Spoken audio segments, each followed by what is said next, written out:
Jaz sicer brez, vendar predlagam, če ima kdo kakšno vprašanje, če bi kdo rad kaj povedal, predlagam, da se nadaljuje debata, pač brez nas ne bo pregnal, ker smo preživeli že kaj hujšega in zimi pokažemo zobe, da ne bo nakazala zob.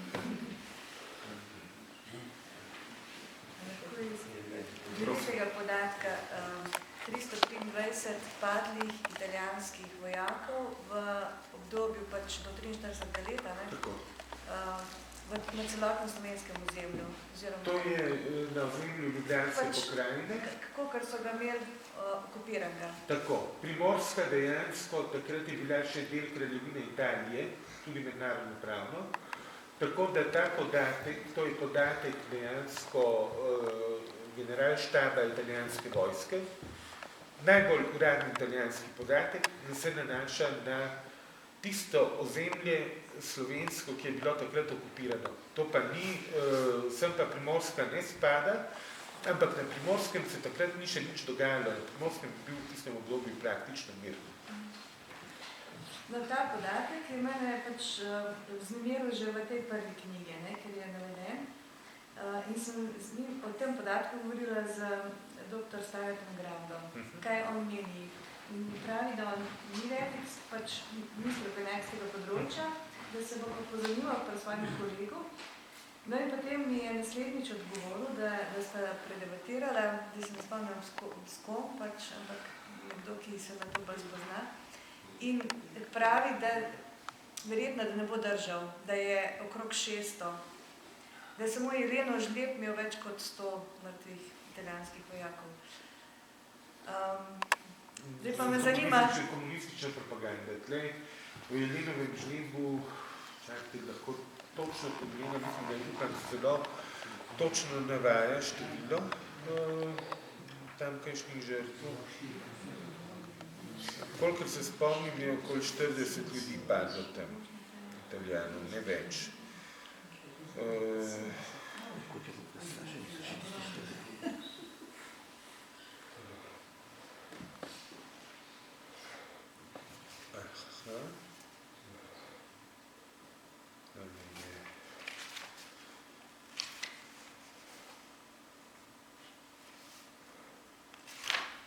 Dam točen podatek, simpozij.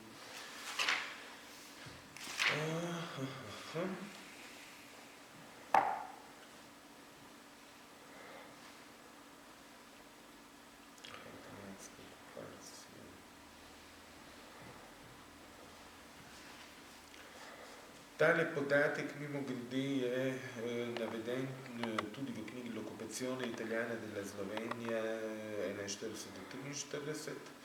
Marko Kuci založil glavni štab italijanske vojske, tako da to je vir za ta Urbančev podatek. Zdaj pa za Jeleno Žleb pa sem moment.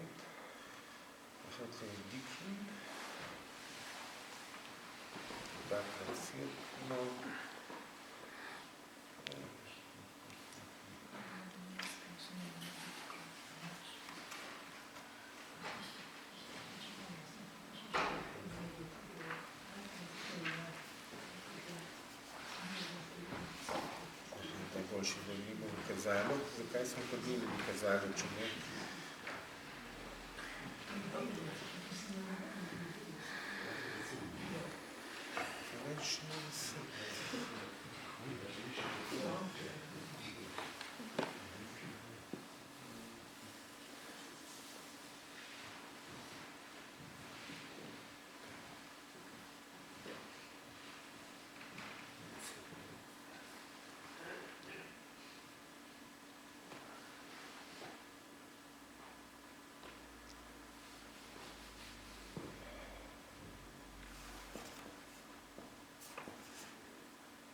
Če ni treba zdaj časa zgubljati, sta iskali... Vsekakor, ja, Urbanc, tlej ga bom kar citiral.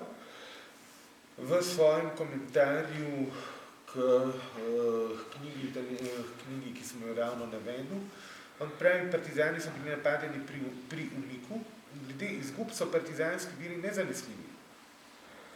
Njihov poveljnik general Dušan Kreder piše Slovenski zbornik 45 stran 469. Med 30. januarjem in 9. februarjem 43 so imeli Italijani na sektorju Plešivice in Novi Log 400 mrtvih, na strani 465 pa na sektorju Muljave Krka so imeli 300 do 400 mrtvih. In tako naprej. V glavnem, partizani navajajo zelo visoke številke za različne stvari, vendar ti podatki preprosto niso verodostojni. Jaz bi vendarle verjel Italijanom, če so oni toliko in toliko žrtev imeli in jih pokopali in evidentirali, verjetno so vedeli, koga so zgubili. Tle gre dejansko za italijanske generalštabne podatke in ne vem, zakaj ne bi bili točni. Bolj me poanta vsega tega pravzaprav nagovarja, da emirote so dale samo po vojni 218, celotna revolucija oziroma pač vojna za revolucijo je 300 žrtev. To pravi, da italijanskih vojakov, okupatorskih, proti kateremu so se borili te, tako imenovano borili, pa 323, mislim, tukaj res te številke govorijo same zase. Ja. Oni so šili čist druge govorice. 70 so šili partizani, da so jih pobili Italijanov, ne? Se je nekje smesto objavilo. Uboga Italija. Ja, da imamo vsak dan eno bitko nekdo in so jih došteli v teh 2 letih, ne? Ker so bolj, 2 let so bolj dobri, 2 leta, ne? Tako. Ni bilo to dvojk dolg, kot Jan se bo vse to priključil. Jaz imam vprašanje.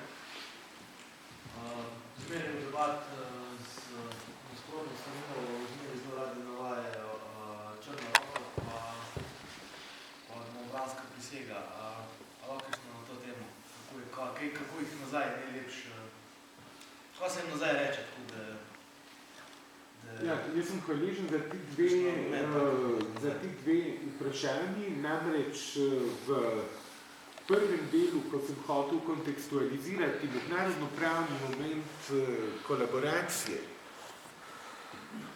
pri tem sem se ustavil nekoliko bolj zaradi tega, ker navadno tudi pri nas na desni, tudi v antikomunističnih krogih, glede na to, da je zdaj veliko manjše število, kot je bilo takrat, domnevam, da ste res prišli sami nasprotniki komunizma semle.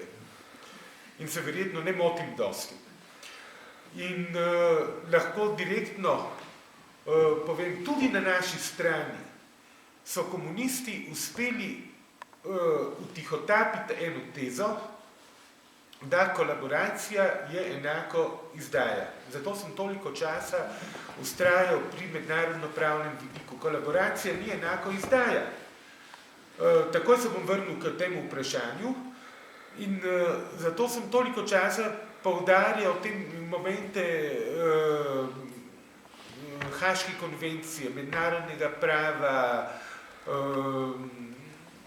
kaj pomeni v tem kontekstu za naše domobranstvo, se pravi, gre za to, da kolaboracija je lahko dovoljena ali pa nedovoljena. Celo zapovedana ali pa nedovoljena. Zapovedana kolaboracija, ki jo mednarodno pravo dovoljuje in zapoveduje, je tista, ki omogoča prebivalstvu normalno življenje. To pomeni šolstvo, to pomeni državna uprava, to pomeni policija, žandarmerija, to pomeni tudi formacija pomožnih policijskih enot, kot so bile vaške straže, kot so bili domobranci. In nedovoljena kolaboracija je pa tista kolaboracija, ki gre zoper interes okupirane države, se pravi, ki ruši temelje okupirane okupirane države, ki pomaga okupatorju doseči njegove cilje. Lahko je to raznarodovanje, lahko je to uničenje upravne infrastrukture, lahko je to prekomirno izčrpavanje gospodarstva, naravnih virov in tako naprej. In potem, ker sem se pri tem toliko časa ustavil, sem potem dejansko ti dve točki na nek način preskočil, ker sem vedel, da jih boste vi odprli. Torej, prvič domobranska prisega in drugič žrtve Črne roka in tako naprej, ki jih navadno omenjajo komunisti. Kar zadeva domobransko prisego. Jaz sem v moji študiji, ki spremlja Urbanca, sem izpostavil, sem izhajal iz članka, ki ga je leta 2004 napisal v delo Boštjan Marko Turk. Boštjana Turka vsi poznamo sicer kot odličnega desnega političnega analitika, vendar pa je ta gospod leta 2004, ko se ni vedelo, da bo Janša zmagal in je pričakoval levo zmago, se je šel v delo pokloniti komunistom in je vse komunistične laži zbral, potem se je pa pod to podpisal. Tako da sem jaz to vzel kot izhodišče. In naredil eno analizo prisege. Torej, bistveno je to, da prvič sama prisega ni prisega Hitlerju. Je prisega dana Bogu in po svoji strukturi spada med prisege lojalnosti. Po mednarodnem pravu okupator ne sme zahtevati prisege zvestobe. La fidélité, po francosko. Le sermon de la fidélité, prisega zvestobe, je prepovedana. Prisega lojalnosti, se pravi le sermon de la loyauté, to je prisega, ki jo dajo okupirani prebivalci, ki dobijo od okupatorja orožje, se zavežejo, da tega orožja ne bodo uporabljali zoper okupatorja. To je pa prisega, ki jo okupator v bistvu sme zahtevati, zato ker če ne bi bilo nesmiselno, da sploh da orožje, ker bi lahko predpostavljal, jaz bom dal orožje, oni bodo pa name streljali. Se pravi, domobranska prisega mednarodno pravno je dovoljena. Naslednja stvar. Podatek, ki v javnosti ni splošno znan. Glede prisege so načrtovalci domobranstva, tudi oficiri, ki so sodelovali, in pa politiki vprašali za mnenje škofa Rožmana, ki je ocenil, da so prisegli vsej oficirji že kralju Petru oziroma prej Aleksandru, da dejansko ta prisega nima statusa prisega, ampak ima status za obljube. Drugič, vemo iz pričevanja polkovnika Peterlida na komunističnem procesu zopet Peterlida, da so vprašali Mihajlovića za mnenje, general Mihajlović je bil takrat minister za vojno Kraljevine Jugoslavije. On je prisego dovolil, vendar je zahteval, da domobranci prvič sodelujejo v obveščevalskem delu DOS-a, se pravi državne obveščevalne službe, to je obveščevalne službe Kraljevine Jugoslavije, v prid vojske Kraljevine Jugoslavije in v prid anglo-ameriških zaveznikov. Vemo, da to obveščevalsko delo je bilo ključnega pomena, tukaj se je povezovalo z BBZ-jem, se pravi z centrom obveščevalskim od Vauchnika, potem z obveščevalsko skupino Joja Golca v Trstu to so bili vse napori, ki so jih Angleži in Američani zelo cenili v boju zoper Nemce na italijanski fronti. Druga zahteva, da če bi bilo potrebno, da domobranci sodelujejo pri da izvajajo sabotaže proti Nemcem.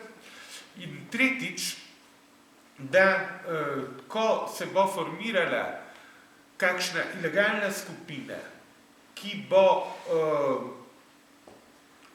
vojaško nastopila zoper Nemce, najverjetneje v povezavi z prihodom zaveznikov, da ji dajo vso oborožitveno in logistično podporo.